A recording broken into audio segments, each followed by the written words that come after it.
Guys, I just opened a package that kind of blew my mind. I actually didn't know if it was a joke or what it was, but now that I've read more about it, I cannot wait to do this. So check this out.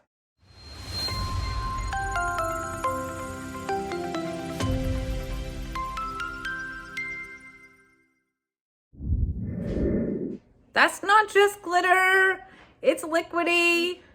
It turns out it is like toenail polish, except for it's for the horses. So my Dixie girl hasn't had a whole lot of love and attention this week because it's been so cold. I'm gonna paint her feet. Everybody needs a little sparkle in their life, right? Well, going to get my girl. Come on, love. Hi, pretty girl. So, her feet actually look pretty good. They're not full of mud and dirt like I kind of... Oh, there's a little bit on this one. It'll give us a good practice run. Courtney will actually be out here next week to trim everybody's hooves and give everybody the once-over. I did read on the label it's meant for black hooves, which none of our horses actually have. So, I might have to do a base coat of a different color, which I'm not prepared to do, but we'll give this a try anyway. So I have given Dixie a little pre-dinner snack, which is making all these guys really jealous, so it might get a little bit loud. But like I said, we're just trying this out. Lester will be home soon. He'll probably question every bit of my sanity. I don't care. So I'm gonna start by knocking some of this dirt off of this leg. This stuff is called Twinkle Toes. What a cute name on top of everything else, and totally girly, right up my alley, which I don't get to play very much being on the farm and surrounded by all this testosterone. So remember that first time that you painted your own nails and how it didn't go exactly as planned? A, there's still a hunk of dirt on here. I didn't do so good on that part.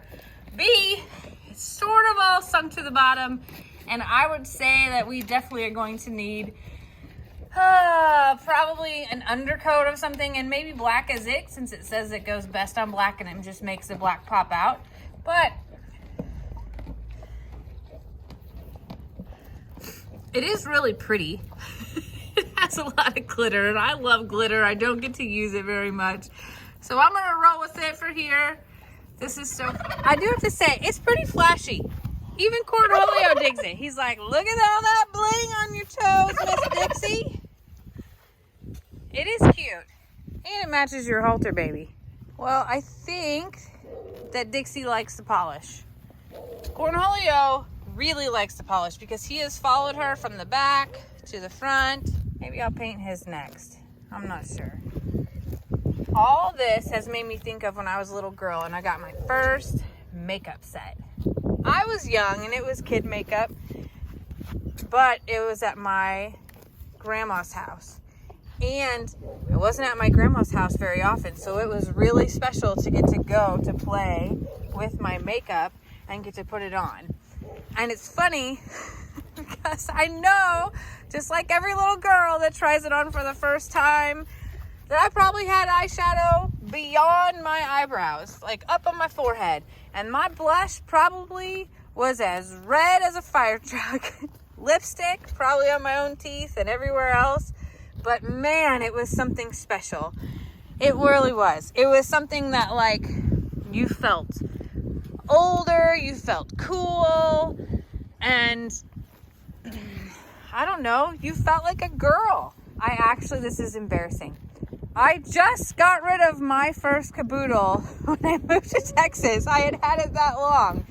It's a case that sort of unfolds, and it is what you put your makeup in. And, you know, that makeup evolved over the years from lip gloss and a little bit of blush to, like, real life adult makeup, eyeliner, mascara, whatnot. But I could carry it back and forth from my mom and dad's house and to friends' houses, and boy, did we.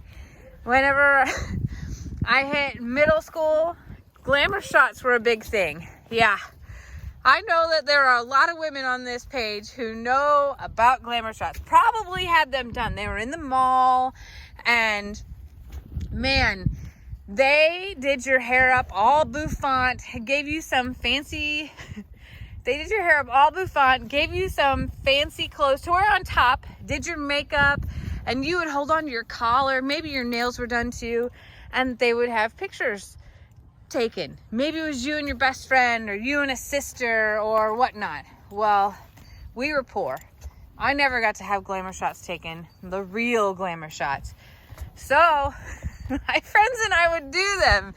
And I look back and I think about how ridiculous, how much Aquanet hairspray that we used.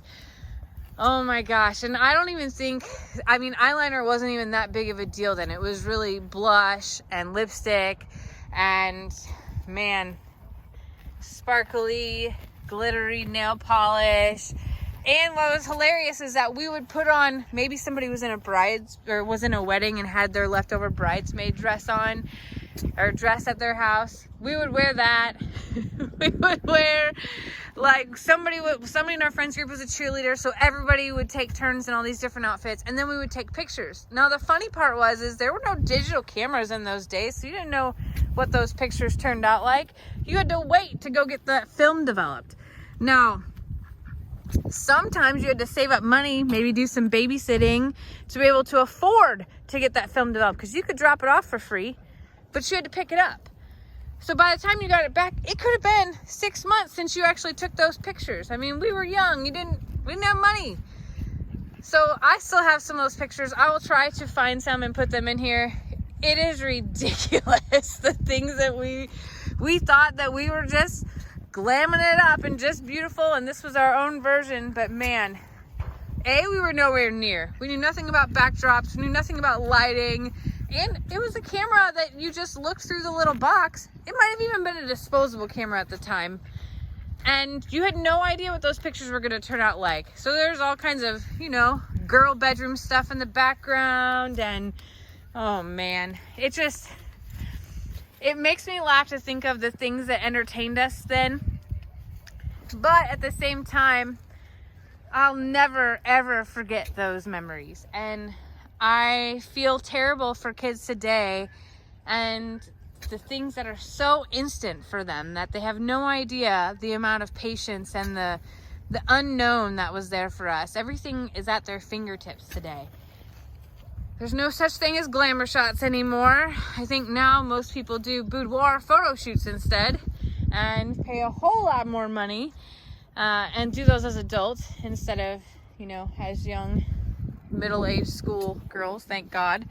But it's just a different world that we live in, when I think back to my first nail polish and my first makeup and how that made me feel, and then taking those silly little glamour shots and with my friends, and how we spent all night doing that. And it'd be a group of 4 to 8 of us girls, and we would have planned it forever. We all saved up to get the camera or the film, and it was a big deal. It was a Saturday night, and man, we probably didn't sleep. We probably kept whoever's mom up all dang night, giggling and laughing. We probably ate everything in their pantry possible, but it was fun. And I never remember turning on a TV. We didn't have video games, didn't care about any of that.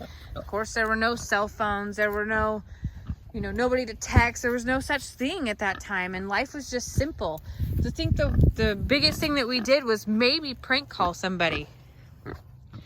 And I remember, this is so dumb, I remember those prank calls. One of them was you would call somebody and ask if their refrigerator was running. And they would be like, what? And you were like, well, you better go check, and hang up the phone. Who thinks of these things? And how dumb. So ridiculous. Yet so innocent at the same time, because that phone call was made on a landline, and it probably was before caller ID. I'm pretty sure, maybe right around the era of caller ID. I don't know. Just a lot of memories I get to thinking about here, and it's so silly, the things that can spark it, like putting nail polish on a horse and how sloppy it looks. It reminded me of putting on my first nail polish and what it was like growing up without all the connectivity and all of the instant things, and how we entertained ourselves. It makes me miss simpler days for our kids, but at the same time, I don't think that they realize how lucky they are to have the world at their fingertips. Every answer, everything they could ever want to know is right there. I will say this though, there's something about seeing it and breathing it and feeling it and doing it that does still make me hope that somebody can find some simplicity. Trudy, you want your nails painted next, baby? I'm rambling like your dad. Imagine if I keep doing this. That'd be a long video, right, Dan?